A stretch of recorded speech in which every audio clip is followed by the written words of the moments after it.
Alors, je voulais d'abord saluer le peuple sénégalais, saluer tous les membres de mon parti venus si nombreux aujourd'hui, les membres du Précept et ceux qui croient au programme SEM, le Sénégal en mouvement vers l'excellence, dit Comcom, d'être venus des 14 régions du Sénégal, des 46 départements du Sénégal et des 600 communes et conseils départementaux du Sénégal. Je dois dire que j'ai été très ému ce matin de constater qu'en un mois, le 6 de ce mois de septembre, j'ai créé cette organisation. Et nous nous sommes rendus compte que quelques 6 semaines après, voilà le résultat. Nous venons aujourd'hui de faire 2 actes importants.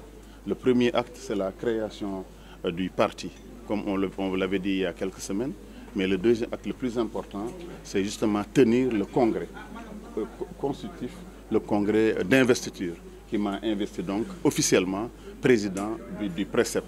Le Précept est un parti qui est très important au niveau du Sénégal et qui a comme programme le Sénégal en marche vers l'excellence, avec 3 volets essentiels.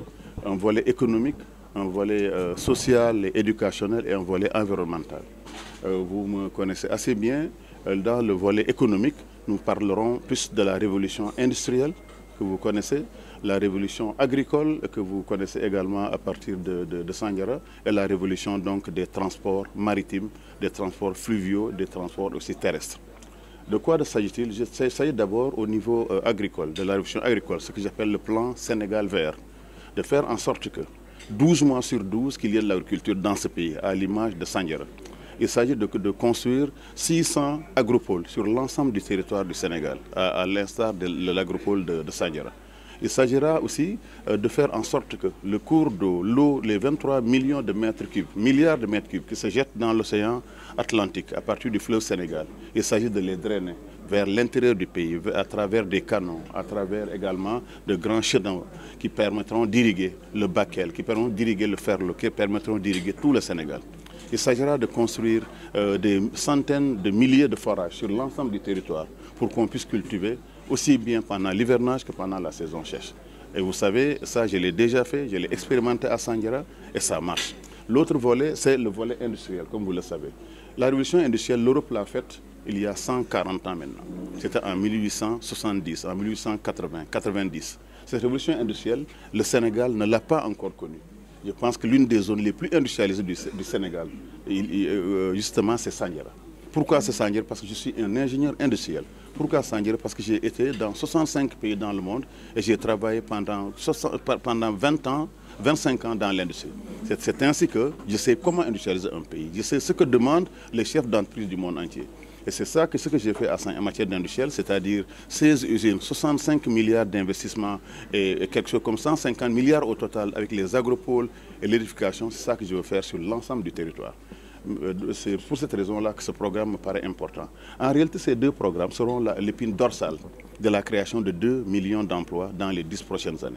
Le Sénégal, en réalité, a emprunté une voie très difficile en matière d'éducation. C'est pour ça l'autre réforme que je veux faire, une révolution, on pourrait dire, c'est la refonte totale des programmes de l'école primaire, du secondaire et des universités.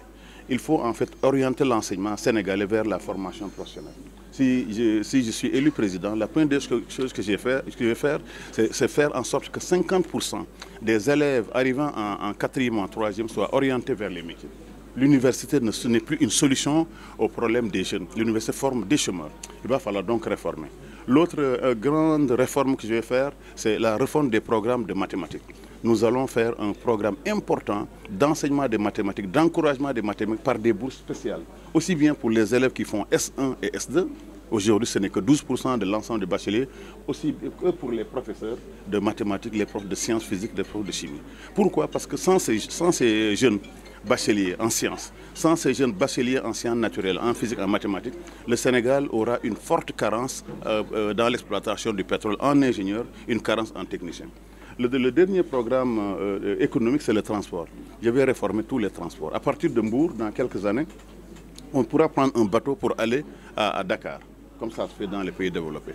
Je vais faire en sorte que dans tous nos fleuves, qu'il y ait des systèmes de transport fluviaux. Je vais faire en sorte qu'il y ait des autoroutes entre Matam et Ziguinchor. Et qu'il y ait des autoroutes entre les zones économiques où il y a des productions fruitières vers les zones de transformation et de consommation. Et puis enfin, je vais refaire le train électrique de Dakar à Bamako. Nous allons faire d'autres trains à l'intérieur du pays pour faire en sorte que le Sénégal soit un pays de connectivité extraordinaire. Sur le plan économique, nous avons aussi pensé à tout ce qui est économie sportive et économie culturelle.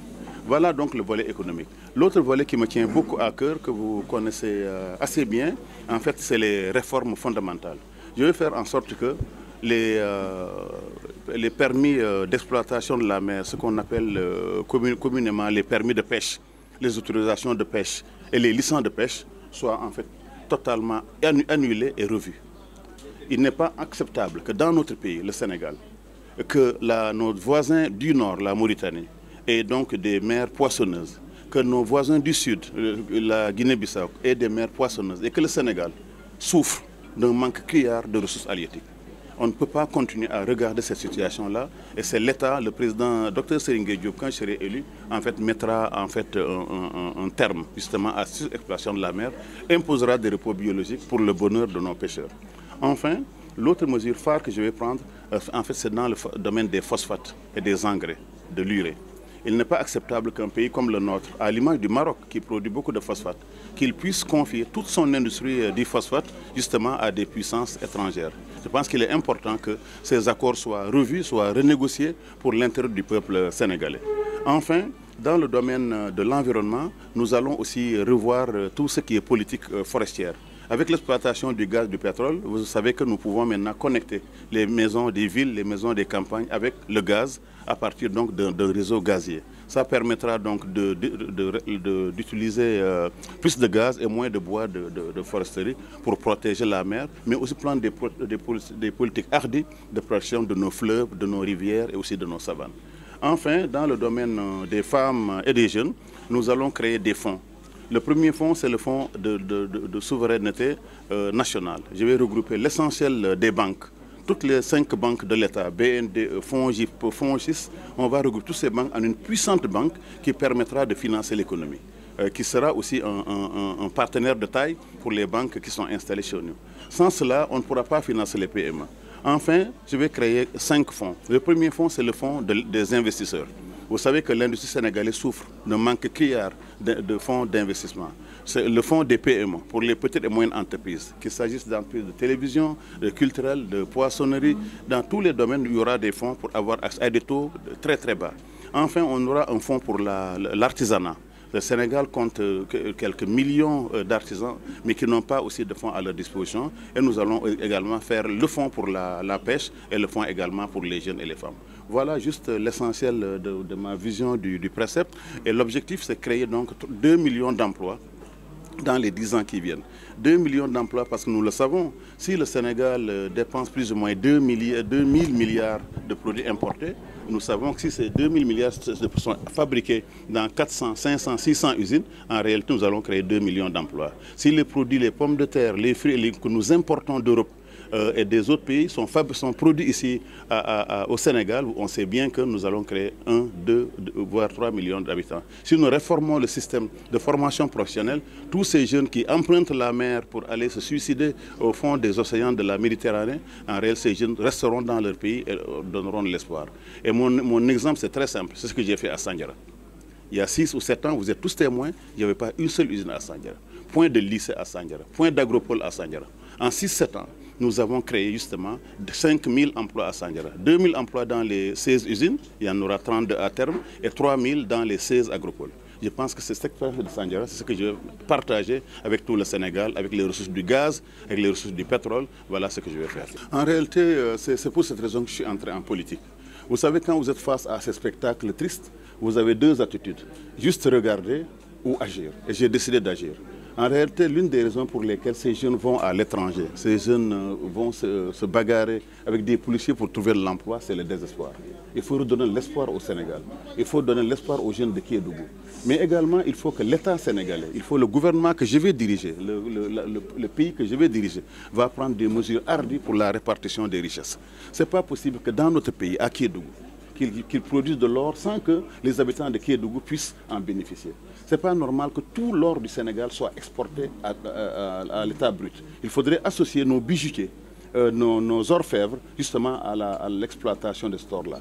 Il faut associer les Sénégalais à l'exploitation de cet or. Et c'est la même chose pour le phosphate, c'est la même chose pour toutes les ressources minières, qu'il s'agisse d'or, qu'il s'agisse de zircon, tous les produits naturels doivent quand même être, comme le dit la Constitution, les ressources naturelles appartiennent au peuple sénégalais. En ce qui concerne Kédougou, c'est triste que des jeunes qui ont juste envie de trouver de l'emploi puissent trouver la mort. Et je condamne avec la dernière énergie ces genres de situation.